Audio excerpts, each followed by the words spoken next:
ഇപ്പോൾ കഥാസാഗരം തയ്യാറാക്കി അവതരിപ്പിക്കുന്നത് ബോണി ജെ ബേസിൽ. നമസ്കാരം പ്രിയ ശ്രോതാക്കളെ, ബോണിയാണ്. അതുപോലെ ഞാൻ കഥാസാഗരമായിട്ട് എത്തിയിരിക്കുകയാണ്. കഥാസാഗരം നിങ്ങൾക്കറിയാം, കഥകളുടെ പരിപാടിയാണ്. ഓരോ എപ്പിസോഡിലും ഓരോ കഥ കേൾക്കാം.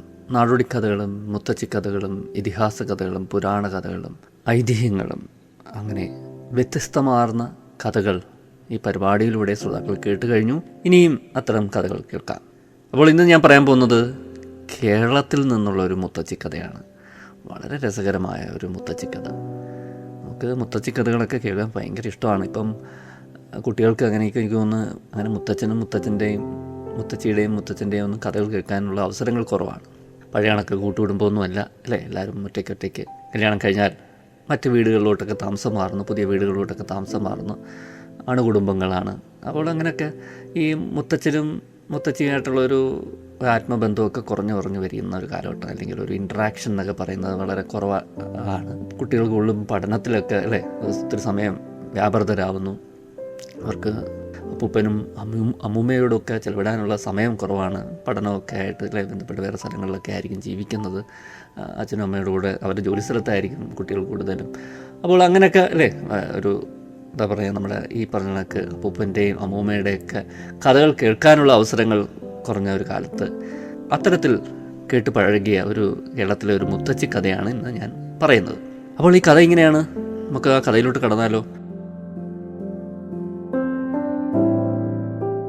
ഒരു ഗ്രാമത്തിലൊരു മുത്തച്ഛി ഉണ്ടായിരുന്നു. ഈ കഥ അങ്ങനെ തുടങ്ങാം. ഒരു മുത്തച്ഛി മാത്രമല്ല അല്ലേ, ഒരു ഗ്രാമത്തിൽ ഇഷ്ടംപോലെ മുത്തച്ഛിമാരുണ്ട്. ആ അത്തരം മുത്തച്ഛിമാരിൽ ഒരു മുത്തച്ഛി വലിയ പണക്കാരിയാണെന്നായിരുന്നു ആളുകളുടെ വിചാരം. സത്യത്തിൽ മുത്തച്ഛി അത്ര പണക്കാരിയൊന്നും അല്ലായിരുന്നു കേട്ടോ. കഷ്ടപ്പാടില്ലാതെ ജീവിക്കാമെന്ന് മാത്രം. കുറച്ച് പൈസ കയ്യിലുണ്ട്, അത്രയേ ഉള്ളൂ. മുത്തച്ഛിക്ക് ഒരേ ഒരു മകളേ ഉള്ളൂ, ഒറ്റൊരു മകൾ. അവളെ അടുത്ത ഗ്രാമത്തിലേക്ക് കല്യാണം അല്ലെങ്കിൽ വിവാഹം ചെയ്ത് അയച്ചതോടെ മുത്തച്ഛിയുടെ ബാധ്യതകളും തീർന്നു. എന്നിട്ടും മുത്തച്ഛി നല്ലവണ്ണം അധ്വാനിച്ച് കഷ്ടപ്പാടൊന്നുമില്ലാതെ കഴിയുകയായിരുന്നു. ഒരു ദിവസം മുത്തച്ഛിക്ക് മകളുടെ വീട് വരെ പോകണമെന്ന് ഒരാഗ്രഹം. പുഴ കടന്നിട്ട് വേണം അടുത്ത ഗ്രാമത്തിലെത്താൻ. മാത്രമല്ല ഇത്തിരി നടക്കുകയും വേണം. പ്രായമൊക്കെ ആയില്ലേ. നടക്കുന്ന കാര്യം ഓർത്തപ്പോൾ മുത്തച്ഛിക്ക് മടി തോന്നി. പക്ഷേ തൻ്റെ പുന്നാര മകളെ കാണണം. ഏറെ കാലമായി പുന്നാര മകളെ കണ്ടിട്ട്. അതോർത്തപ്പോൾ മുത്തച്ഛിക്ക് ഇരുന്നിട്ട് ഇരിപ്പുറച്ചില്ല. എന്താണ് ചെയ്യേണ്ടതെന്ന് ഓർത്ത് വിഷമിച്ച് നിൽക്കുമ്പോൾ പുറത്തുനിന്നൊരു ശബ്ദം കേട്ടു. മുത്തച്ഛി വാതിലിലൂടെ എത്തി നോക്കി. കള്ളന്മാർ, തടിമാടന്മാർ 3 പേരുണ്ട്. പാവം നമ്മുടെ മുത്തച്ഛി കിടുകിടാ വിറയ്ക്കാൻ തുടങ്ങി. അവരിപ്പോൾ അകത്ത് വരും. മുത്തച്ഛി ഒളിക്കാനൊരു സ്ഥലം നോക്കി അകത്തേക്കോടി. അപ്പോഴേക്കും കള്ളന്മാർ അകത്ത് കടന്നിരുന്നു. കിഴവി അകത്തുണ്ടെന്നാ തോന്നുന്നത്. പണം തരാൻ മടി കാട്ടിയാൽ തട്ടുക തന്നെ, ഒരു കള്ളൻ പറഞ്ഞു. ഇങ്ങനെ പറഞ്ഞ് കള്ളന്മാർ 3 പേരും മുറിക്കകത്ത് കയറി ഓരോ മുറിയും പരിശോധിക്കാൻ തുടങ്ങി. മുത്തച്ഛിയുടെ കിടപ്പ് മുറി എത്തിയപ്പോൾ ഒരു വലിയ പെട്ടി കിടക്കുന്നത് കണ്ടു. നോക്കിയേ, ഇതാ കണ്ടോ, അവർ സമ്പാദിച്ച സ്വർണം മുഴുവൻ ഇതിനകത്ത് കാണും. നല്ല ഒന്നാന്തരം സ്വർണം തന്നെ ആയിരിക്കും, സംശയിക്കണ്ട, കള്ളന്മാരുടെ തലവൻ പറഞ്ഞു. നേതാവ് പറഞ്ഞത് കേട്ട പാതി കേൾക്കാത്ത പാതി കള്ളന്മാർ പെട്ടിയും പൊക്കിയെടുത്ത് പുറത്തേക്കിറങ്ങി. നല്ല ഭാരം, കോളടിച്ച്. എന്തായാലും ഇന്നത്തെ ദിവസം നന്നായി, നേതാവ് പറഞ്ഞു. അവർ കഷ്ടപ്പെട്ട് ഭാരമുള്ള പെട്ടിയും ചുമന്ന് പുഴ നീന്തി അക്കരെ എത്തി. പെട്ടി നിലത്ത് ഇറക്കി വെച്ചു, ഭദ്രമായിട്ട് തന്നെ ഇറക്കി വെച്ചു. നീ ഒന്ന് വേഗം തുറക്ക് ചങ്ങാതി. നേതാവിന് സ്വർണം കാണാൻ ധൃതിയായി. അത് സ്വാഭാവികം. ഒരു കള്ളൻ പെട്ടിയുടെ മൂടി തുറന്നു. അമ്മേ! ഒരു കള്ളൻ അറിയാതെ നിലവിളിച്ചു പോയി. പെട്ടിക്കകത്ത് നിന്ന് സ്വർണത്തിന് പകരം സാക്ഷാൽ മുത്തച്ഛി ചിരിച്ചുകൊണ്ട് എഴുന്നേറ്റ്. കള്ളന്മാർ പകച്ചു നിന്നുപോയി. ഇതെന്ത് കഥ? മക്കളെ, വലിയ ഉപകാരമായി കേട്ടോ. മകളുടെ വീട്ടിലേക്ക് നടക്കാതെ എങ്ങനെ എത്തുമെന്ന് ഓർത്തിരിക്കുമ്പോഴാണ് നിങ്ങളുടെ ഈ സുഖമുള്ള വികൃതി ഉണ്ടായത്. മുത്തച്ഛി ഇതും പറഞ്ഞ് ഇറങ്ങിപ്പോകുന്നത് കണ്ട് കള്ളന്മാർ കൈയും കൊടുത്ത് മുഖത്തോട് മുഖം നോക്കി നിന്നു.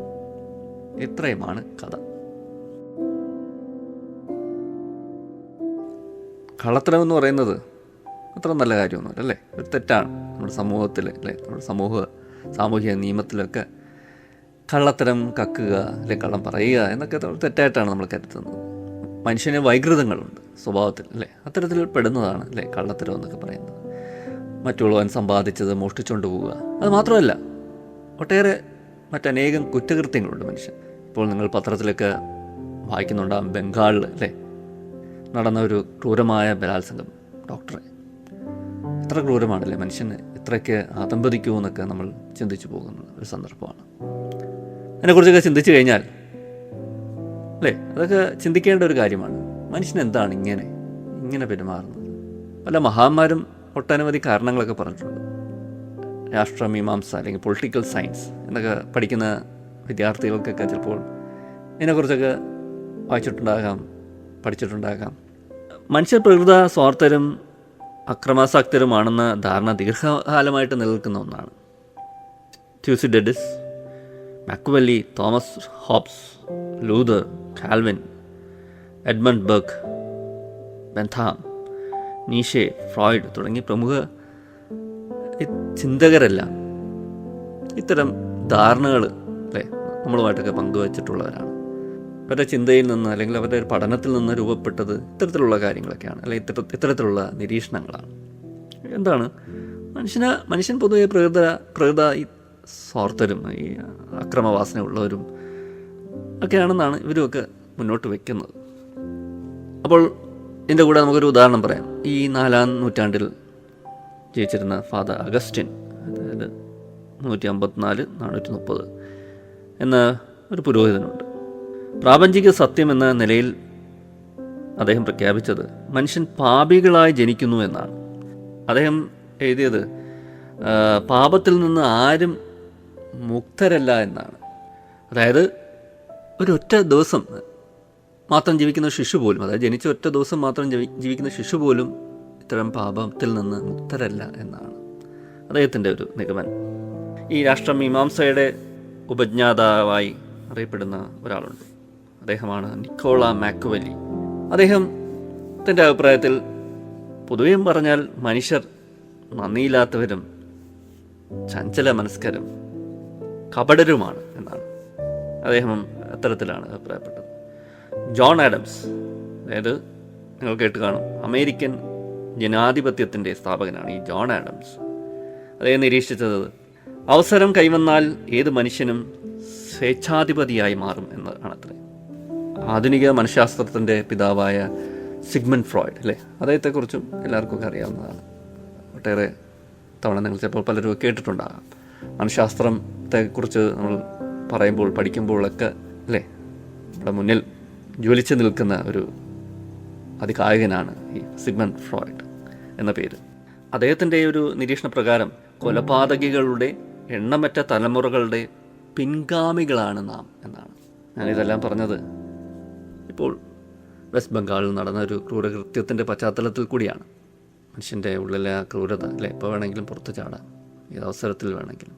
നമ്മൾ കണ്ടിട്ടില്ലേ പെട്ടെന്ന് ചിലർ പ്രകോപിതരാവുന്നത്, അക്രമാസക്തരാവുന്നത്, അടിക്കാൻ കൈ ഓങ്ങുന്നതൊക്കെ എല്ലാം ഇത്തരത്തിലുള്ള ഒരു പ്രകോപനം കൊണ്ടാണ് അല്ലേ. മനുഷ്യൻ്റെ പൂർവികരുടെ ആ ഒരു ചില അല്ലേ DNA കിടപ്പുണ്ട് ചില അംശങ്ങൾ, ചില വൈകൃതങ്ങൾ.